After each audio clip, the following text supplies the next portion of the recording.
आप लोग लगाएंगे।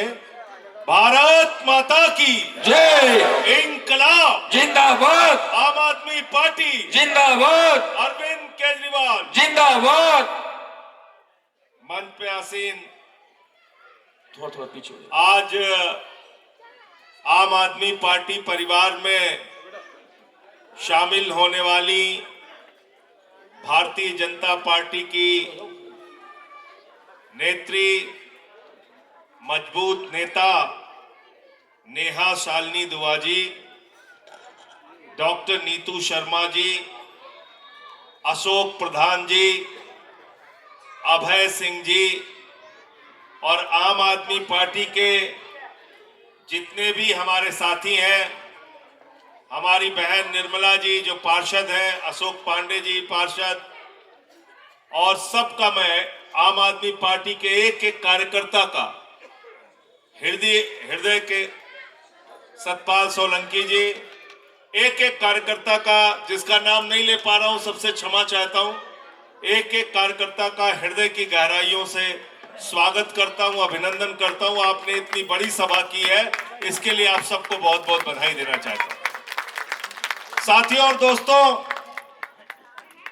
मैं आज अपने पूर्वांचल के भाइयों से बात करने आया हूं। यूपी बिहार से, पूर्वांचल से आके 30-30, 40-40 साल से दिल्ली में रहने वाले हमारे पूर्वांचल के भाई, जिन्होंने अपने श्रम से, परिश्रम से दिल्ली को बनाने का काम किया, आज उनको गालियां देने का काम भारतीय जनता पार्टी कर रही है। इस चुनाव में वोट की ताकत से उनकी जमानत जब्त करा के बदला ले लेना, यह कहने के लिए आया। आपने संसद के अंदर सुना होगा, बीजेपी के राष्ट्रीय अध्यक्ष ने, जेपी नड्डा जी ने पूर्वांचल के लोगों को बांग्लादेशी कहा, रोहिंग्या कहा, हमारे भाइयों को अपमानित करने का काम किया। अभी आपने देखा होगा, ब्राह्मण समाज से, मैथिली ब्राह्मण समाज से आने वाले हमारे विधायक, पूर्वांचल के साथी ऋतुराज झा को एक राष्ट्रीय टीवी चैनल पर बीजेपी के प्रवक्ता ने गाली देने का काम किया। मैं आप सबसे कहने के लिए आया हूं, हाथ जोड़कर विनती करने के लिए आया हूं, इन गालियों का बदला अपने वोट की ताकत से लेना, इनकी जमानत जब्त करा के। महेंद्र यादव के काम के बारे में आपको ज्यादा बताने की जरूरत नहीं है। इन रास्तों से आज से नहीं, पिछले 12 साल से मैं आ रहा हूं, 12 साल से आ रहा हूं। यही विकासपुरी में रह के मैंने अपनी राजनीतिक यात्रा की शुरुआत की थी। राधे श्याम जी के घर में रहता था। विकासपुरी हमारे लिए एक परिवार की तरीके से है, और मैं आपसे कहने के लिए आया हूं, जितना काम पिछले 10 सालों के अंदर महेंद्र यादव ने अपने क्षेत्र के अंदर कराया है, वो पूरे हिंदुस्तान के विधायकों के लिए कीर्तिमान हमें कहना चाहिए।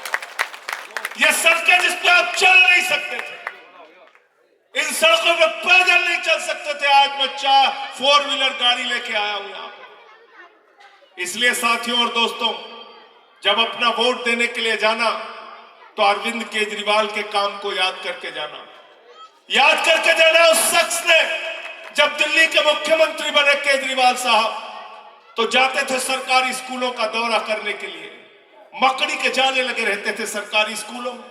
हमारे आपके बच्चे टाट पट्टी पे बैठ के पढ़ते थे, बेटियों के लिए टॉयलेट का इंतजाम नहीं था।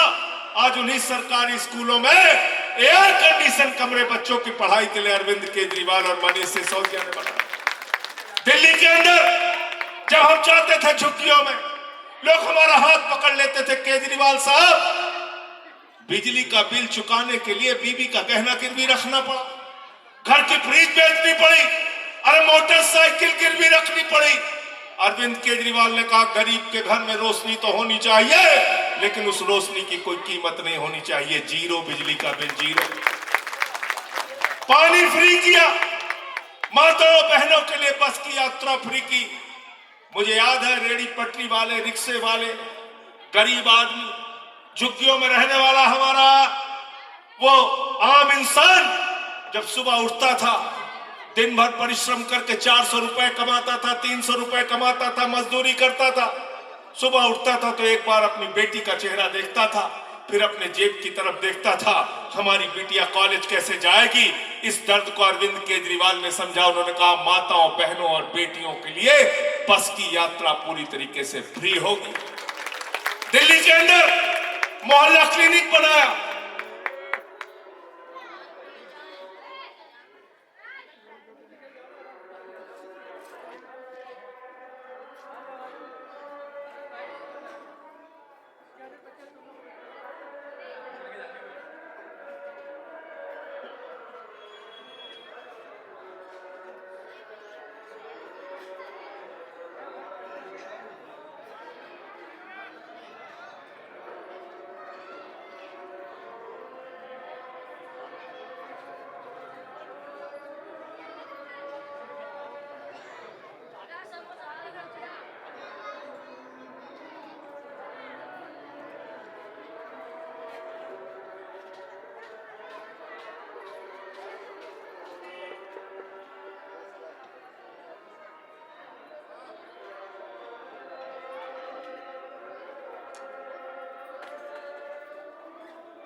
तो साथियों और दोस्तों, मैं आपको बता रहा था बिजली फ्री, पानी फ्री, शिक्षा फ्री, इलाज फ्री, मोहल्ला क्लिनिक बनाने का काम, 22,000 स्कूलों के नए कमरे बनाए, दिल्ली के सरकारी स्कूलों में स्विमिंग पूल का निर्माण करवाया, एथलीट के ग्राउंड बनवाए, हॉकी के ग्राउंड बनवाए। अमेरिका के राष्ट्रपति ट्रंप की पत्नी हिंदुस्तान आई तो मोदी जी ने कहा गुजरात का स्कूल देख लो, उसने कहा नहीं देखना। बोले हरियाणा वाला देख लो, उसने कहा नहीं देखना। बोले उत्तर प्रदेश का देख लो, उसने कहा नहीं देखना। तो मोदी जी ने कहा फिर देखना क्या है? तो उसने कहा मैं केजरीवाल और सिसोदिया का सरकारी स्कूल देखना है। पहले लोग कहते थे अमेरिका से सीखो, अमेरिका से सीखो। आज अमेरिका वाला कह रहा है केजरीवाल से सीखो, आम आदमी पार्टी से सीखो, टोपी वालों से सीखो। इतने सारे काम हमने दिल्ली के अंदर किए। और दूसरी तरफ भारतीय जनता पार्टी है, एक के बाद दूसरा झूठ, एक के बाद दूसरा झूठ। पहले कहने लगे 2 करोड़ नौकरी हर साल देंगे, 11 साल में 22 करोड़ नौकरियों का क्या हुआ उनसे पूछ लेना। उन्होंने कहा था इतना काला धन लाएंगे, जहाज में भर भर के लाएंगे, ट्रैक्टर पे लाद के लाएंगे, बैलगाड़ी पे लाद के लाएंगे। और कितना दे के वादा कैलाना? कितना? 15 लाख। 1 रुपया मिलल है? जो पैसा था वो भी खाली कर दिया। हमारी बहनों ने, माताओं ने अपने पति से छिपाकर 1500 की नोट घर के संदूक में रखी थी कि जब बेटी की शादी होगी तो ये पैसा काम आएगा, घर में कोई बीमार हो जाएगा तो ये पैसा काम आएगा, छोटा सा घर बनवाना होगा तो ये पैसा काम आएगा। नरेंद्र मोदी जी ने नोटबंदी लगा के कहा माताओं बहनों यही काला धन है, लाइन में लग के इसको जमा कर दो। वो भी खाली करा लिया, वो भी खाली करा लिया। नोटबंदी के नाम पे झूठ बोला, काला धन के नाम पे झूठ बोला, महंगाई कम करने का वादा किया। 100 रुपए के पार पेट्रोल हो गया, 100 रुपए के पार डीजल हो गया, 250 रुपए किलो दाल बिकी, 300 रुपए किलो, 300 रुपए लीटर सरसों का तेल बिका। सब कुछ महंगा हो गया। मोदी जी के राज में 1200 रुपए का सिलेंडर बिका। मैं आप सबसे कहने के लिए आया हूं, अगर आपको ये महंगाई याद रहेगी भारतीय जनता पार्टी का झूठ याद रहेगा और अरविंद केजरीवाल का काम याद रहेगा तो तराजू में तौल लेना, केजरीवाल का काम भाजपा के झूठ पर भारी पड़ेगा और महेंद्र यादव को वोट देके इस बार और रिकॉर्ड वोटों से जिता के भिजाना है। भेजोगे ना सब लोग? भेजोगे नहीं भेजोगे बताओ? तैयार हो सब लोग? बिल्कुल तैयार है। तो क्या चुनाव निशान है इनका? झाड़ू। जोर से बोलिए, झाड़ू। पीछे तक बोलिए, झाड़ू। हाथ उठा के बोलिए, झाड़ू। झाड़ू बहुत काम की चीज है। घर की सफाई करनी हो तो क्या चाहिए? झाड़ू। आवाज नहीं आई, जोर से। झाड़ू। झाड़ू। अरे तुम मत बोलो यार। घर की सफाई करनी हो तो क्या चाहिए?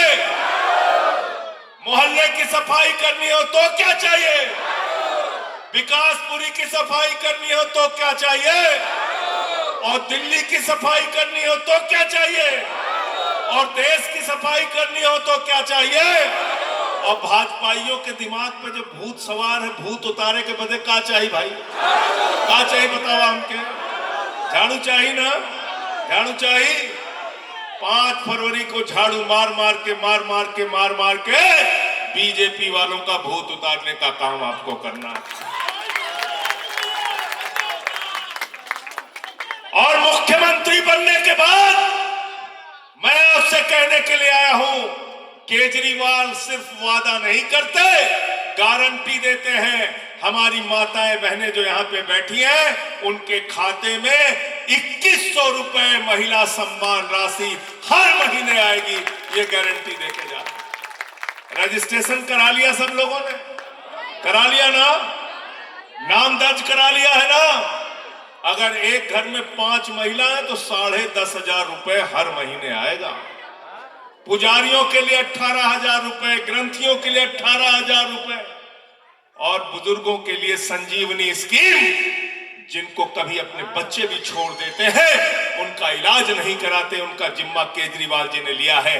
1 लाख भी खर्चा होगा तो केजरीवाल की सरकार उठाएगी और 20 लाख भी खर्चा होगा तो केजरीवाल की सरकार उठाएगी। ये है हमारी संजीवनी स्कीम। तो इसके नाम पे वोट देना और भारतीय जनता पार्टी से होशियार रहना। मैंने उनका नाम बदल के भारतीय झूठा पार्टी रख दिया, झूठ बोलने वालों की पार्टी, और दूसरा नाम उनको रख दिया है भारतीय झगड़ा पार्टी, झगड़ा कराने वालों की पार्टी, झगड़ा कराने वालों की पार्टी। और मैं ये क्यों कहता हूं? हिंदू को मुसलमान से लड़ाओ, हिंदू को सिख से लड़ाओ, हिंदू को ईसाई से लड़ाओ, फिर हिंदू को हिंदू से लड़ाओ, मराठा को गैर मराठा से लड़ाओ, जाट को गैर जाट से लड़ाओ, किसान को पुलिस के जवान से लड़ाओ, पहलवान को पुलिस के जवान से लड़ाओ, पूर्वांचल के लोगों को गालियां दो। तो इसलिए ये भारतीय जनता पार्टी नहीं, ये भारतीय झगड़ा पार्टी है। इनसे होशियार रहना। ये आपको कोई भविष्य नहीं दे सकते। मोदी जी एक सभा में बोले, अरे गांव-गांव में कब्रिस्तान है तो शमशान होना चाहिए कि नहीं होना चाहिए? बताओ, ये शमशान बना रहे हैं। ये तुम्हारे बच्चों के लिए स्कूल नहीं बना सकते मेरे भाइयों, अस्पताल नहीं बना सकते, ये शमशान बनाने वाली पार्टी है। इनसे होशियार रहना और अपने भाई महेंद्र यादव को, जो आपके लिए दिन रात काम करते हैं, मेहनत करते हैं, इनको वोट देके यहां से जिताने का काम करना। तैयार हो सब लोग? फिर से हाथ उठा के बता दो, पीछे तक, पीछे तक। बहुत बहुत शुक्रिया, बहुत बहुत धन्यवाद। मारो मोहरिया